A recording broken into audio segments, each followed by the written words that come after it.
குளிச்சுட்டு கோவிலுக்கு போயிருப்போம். ஆனா கடலுக்குள்ளே கோவில் இருக்கு. இத பத்தி கேள்விப்பட்டிருக்கீங்களா? கடலுக்குள்ள கிட்டத்தட்ட 1 கிலோமீட்டர் தூரம் கடந்து இந்த கோவிலை தரிசிக்கணும். குஜராத்ல இருக்கக்கூடிய சிவன் கோவில் ரொம்பவுமே பிரசித்தி பெற்றதா இருக்கு. பாண்டவர்கள் கௌரவர்களை கொன்னதுக்காக இந்த பாவத்தை போக்கணும்னு தவம் இருந்து சிவன் அவர்களுடைய தவத்துக்கு பயனா காட்சி கொடுத்த இடம் தான் இந்த இடம். நிஷ்கலங்க மகாதேவ் கோவில் அப்படின்னு பெயர் பெற்றிருக்கு.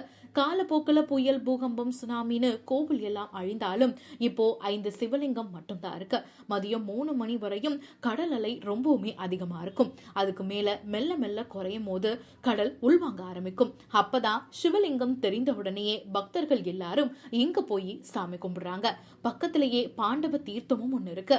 கோவில் இருக்கிற இடத்துல பக்கத்திலேயே கலங்கரை விளக்க மாதிரியான ஒரு வடிவமைப்பும் ஒரு கொடியும் கட்டப்பட்டிருக்கு.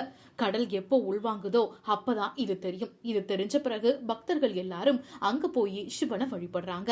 இங்க வழிபட்டா எல்லா பாவமும் தீரும்னு நம்பிக்கையும் இருக்கு.